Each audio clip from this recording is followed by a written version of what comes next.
Hello and welcome back to Budget Bangers, where you're joining me in my truck. In this episode I'll be showing you around my 1988 Fiat Uno 60S with only 44,000 miles on from new. Now please bear in mind that this car has been laid up for about a year and a half now, so it's a bit grimy, but I did ask and you did want to see it. So I hope this car brings as much joy to you as it does to me, because I just love it. And here she is in all of its glory. Honestly, I wish you could comprehend how much just seeing this car brings a smile on my face. Absolutely love this tatty old machine. But we'll have a look around it, and bear in mind it has been laid up for a bit, so it's not pretty, but I did ask you and you did want to see it. So yeah, we'll start off quite simply at the front. All the tyres are about due to be replaced, shall we say. This is the only good one really. But condition wise, you know, you got your marks here and there. You got. I best tell you the story behind this car, because this is what makes it really special. This car was owned by a gentleman called Stanley Sams, and his grandson is my sister's husband. That's how I came to a connection to this car. I can't remember the exact date, but about 27 years ago it'll be now, unfortunately Stanley ended up suffering multiple heart attacks. I think he had like 4 heart attacks and ended up passing away suddenly. And then his wife, which for the life of me I can't remember her name, it's been that long since I've told this story, but yeah, his wife basically left the car where it was. She couldn't drive, and she just, you know, as some people do in grief, she just left it where it was, and it was stood outside for 25 years, which is when she ended up passing away, unfortunately, just of old age. And during its time of being stood there, somebody's tried to steal it after it being stood for about 15 years, which, you know, just comprehends the intelligence of people, because they tried jump starting it when it had been stood there for so long. There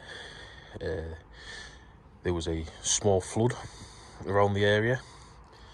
I don't think it didn't go up too high, but I think it went up to like floor height, maybe. And then they had the roof replaced, and in the wisdom of the roofers, they decided that we're not going to get the ladder out, we'll just use this knackered old car. So the bonnet, I have straightened it out as best I can, which I dare say has done a good job, but you can see where I've been popping dents out of it, and it's like damaged the paint a little bit. They also damaged the roof. Now the roof, I popped out straight away by just giving it a bat underneath, and you can see where it's tore the headline a little bit. Now you have to be very careful, because you can, it does try and pop back if you put pressure on it, so you have to be careful of that. But other than that, we do have it does have some old stickers that need to be taken off. Really the biggest issue with this car is the doors. Typical old doors, they do go a bit rushy at the bottom. This is the good one, and we do have bits of rust behind these seals here. Now most of that you could probably take a wire wheel to it and tidy it up a bit and make it a bit better. The bottom of the doors, again,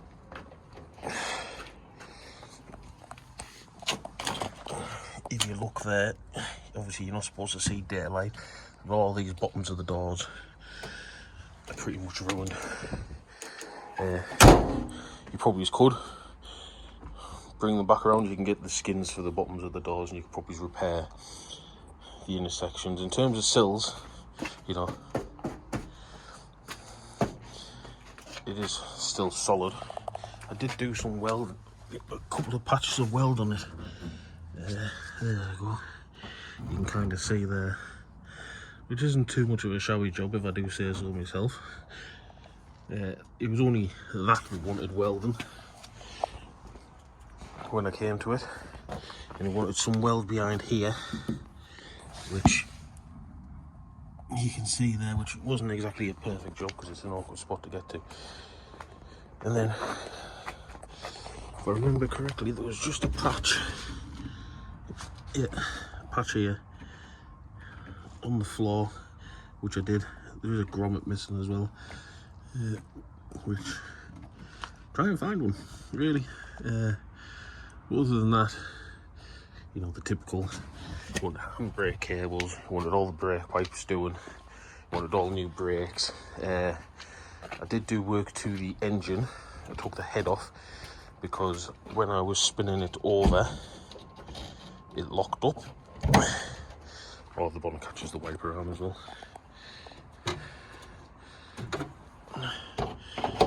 Yeah. When I got to it, I turned it over a few times and it ended up locking up quite simply because there was just a lot of carbon build-up, and you had a chunk like that blocking it, and it was stopping the piston from turning. Other than that,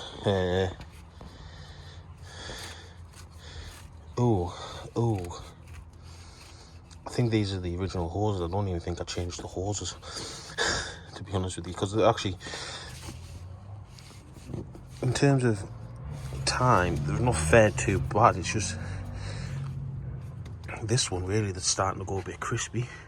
But other than that, you got all the vacuum lines needed replacing, the ignition things like that. Still got its original distributor and fuel pump on, which leaks a bit of oil. This very unique feature. The Mark II has a bottle which you can get, but I wanted to try and keep it as it should be, really. Scuttle panel is ruined off where the weather has got into it. I did put a bit of a patch in here because it kind of went behind the windscreen a little bit, so I just slid a patch in and welded over it, which isn't a tidy job, but given the scuttle panel wants replacing, it was just something I had to do. And then we've got a bit of rust here, which is a shame. Now, the biggest issue with this car when I got it was the subframe, which I'll add a picture of that now. Yeah, and as you see, the subframe wasn't subframing, let's be honest with you. Quite simply, common thing on these, they have a drain somewhere in here. Oh no, it drains down here and here, down the bulkhead. And there's normally like a little drain funnel that drains right on top of the subframe, which is a genius idea. So yeah, I had to put a new subframe, well, second-hand subframe, because you can't get them brand new. And then I reconditioned it myself, really. Didn't powder coat it, probably should have, but for what I do with this car is quite fairly justifiable. So it wasn't worth spending the money on. Eagle eyes, obviously noticed that there's a sensor unplugged. It's because the reverse lights stick on, so rather than fixing it, I just unplugged it because this gearbox wants refurbishing, which is one of the reasons why it's laid up.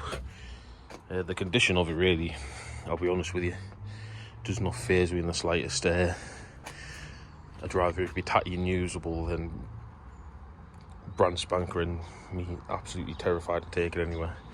In terms of the paint, it does want painting, but again, very reluctant, because this is the original paint, and as you can see, it's not bad. It's just you've got bits all over the place that want sorting. I should be taking these stickers off, but I know if I take them off, you'll just still be able to see them. So I'm very reluctant to take them off. If you are interested, I have an Instagram page of this car. The name came about because I had a Hyundai Accent MVI, very rare car, which is now gone to Northern Ireland. and I did quite creatively, I might say, put the nickname as the guy with the accent, thinking I was humorous.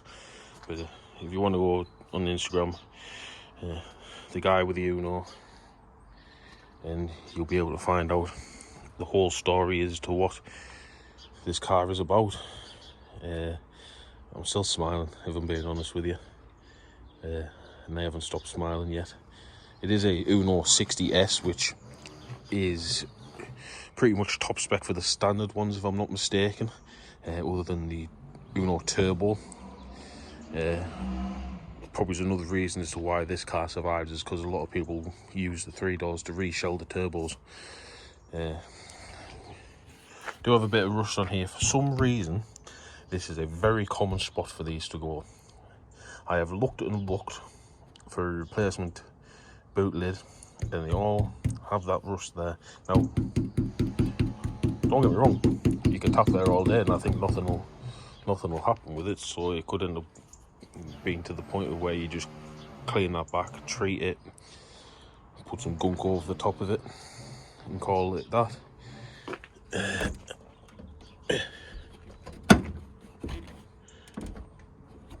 I would show you in the boot, but it doesn't appear to want to open.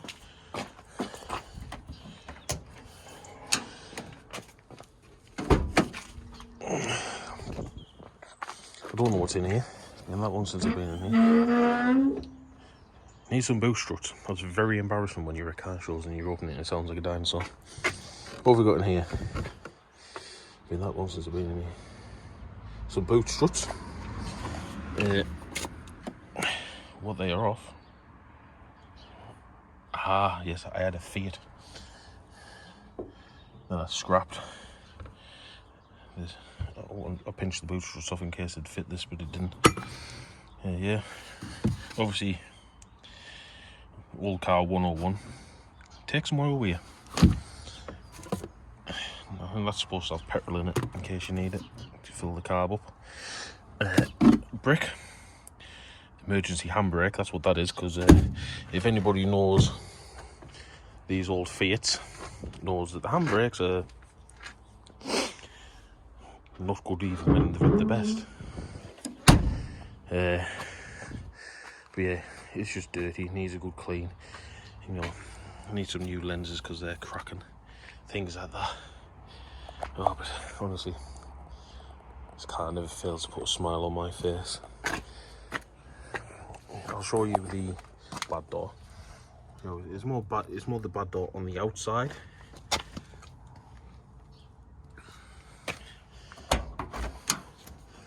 Then on the inside. Yeah, this door's probably repairable. You want to see just by the skin we've got. What we've got here. Loads of like event sheets and things like that of where I've been to car shows. I did take this to Auto Italia Raby Castle in 2021. Just more. Now this is a lovely little feature. Now this stays here for a particular reason, because it's where it was when it was parked up. It is a bit manky as well. I think that is the original stereo, a Goodsman, which doesn't work. Such a very basic car, and absolutely it brings so much joy to my face whenever I use it, which is very rare. Now, the feature I love most about this car is the switches for your dip beams, your side lights, dip beams, your wipers, things like that. That is a lovely feature. Then, horn, indicators, things like that. It's normally a good starter, but it has been parked up for a while. It did take some convincing. So, I'll see if the old knacker wants to be convinced again.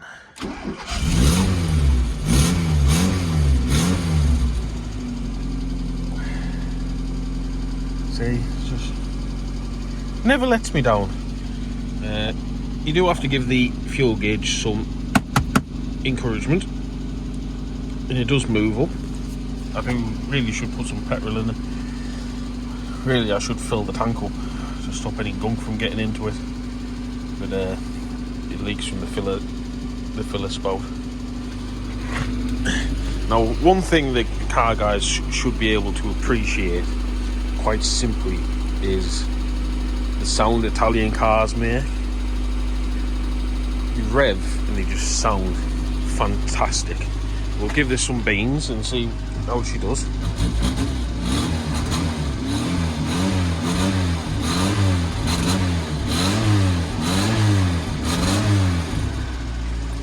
And look at that, barely any smoke as well. Honestly, this car is fantastic.